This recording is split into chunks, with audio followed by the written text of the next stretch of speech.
Bakit parang ang kapal-kapal ng puso ko din? Hindi naman makapal ng puso.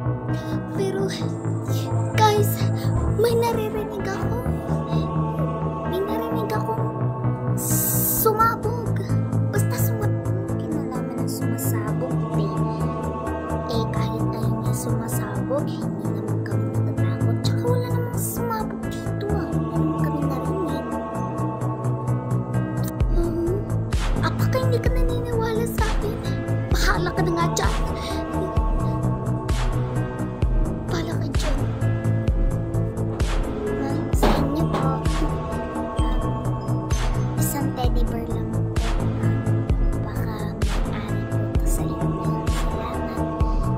Paki-customize na lang po yung orders niyo.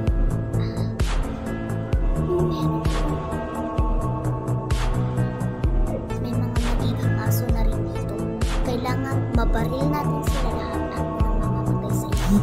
Okay? Liwanag yun. At hindi ko pala lampasin ang gagawin nila. Kahit ganyan, hindi tayo pwedeng mamatay kapag pinatay sila. Ngayon, lalapitin na natin ang lahat ng gagagawa nila. Visit, ako nga sa officer nila, pero wala silang pinagtang sa akin. Ganito pala ang sinasabi nila sa akin kung kahit kailan ko lang pinag-aralan ko. Wala pa rin nangyayari. Sige, tingnan na lang natin. Lalapit talaga kayo. Officer Lee, pinapatawag kayo ni Officer Jam. Kaya kailangan daw, pumunta na daw po kayo agad doon. Pinapatawag kayo. Kasi, kung kailan naman nililate ka na, hindi mo inaasikaso, bahala ka naman dyan. Pwede ba? Huwag ka mga ilang dito. May mga project akong nagagawa sa mga kabulastikan mo. Lahat ng yon binibaliwala nyo lang. Talaga kayong pake.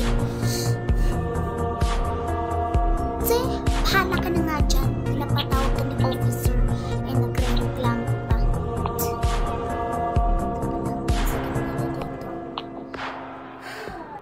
Officer Lee, nagre-reklamo na naman po ang pinapatawag ninyo si Sir John.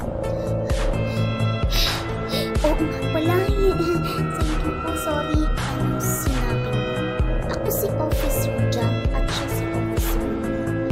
Ay, okay lang yun. Next time, ulitin mo na para hindi ka magkakaroon sa amin. Officer John, pinapatawag niyo daw po. Ano po ba ngayon? Ito po pinapatawag sa opisina niyo. Pinapatawag kita dahil meron ka rin naman kinapulistikan sa mga ginagawa. Pinagsasabi mo sa kanila. Wala ka ng karapatan doon. Kaya manahimik ka na lang kung ano nga gustuin ko. Shit ka. Officer John, wala akong kinalaman sa mga pinagsasabi mo. Hindi kahit kailan nire-respeto ko lang kayo. Kaya huwag kayong magiging ganyan. Kung hindi ko nilalaman lahat ng mga sasabihin ninyo, pasensya na nga. Nagdadamo ka pa talaga sa harapan ko? Hindi pa pwedeng rumispeto ng kunti? Wala ka talagang respeto? Umalis ka na nga doon. Hi sa inyo! Welcome dito sa ating most of the party ends. Para po sa mga kababaihan, thank you! Wow! Napakagaling talaga na officers namin. Wow! Talagang party! Ay naku, alam mo pare, wala talaga ako sa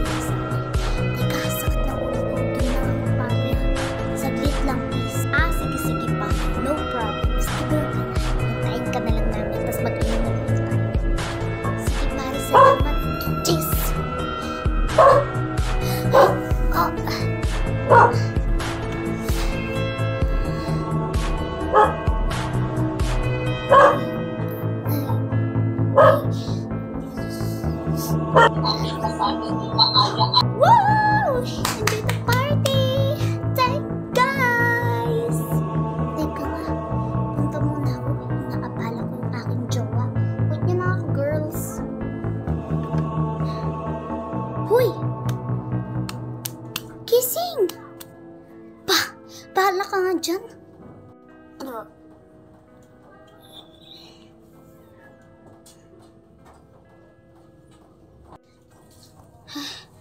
Walang pansin. Uy! Oy, ka lang ba? Tingnan ko yung previous niya. Dush! Oh, binigyan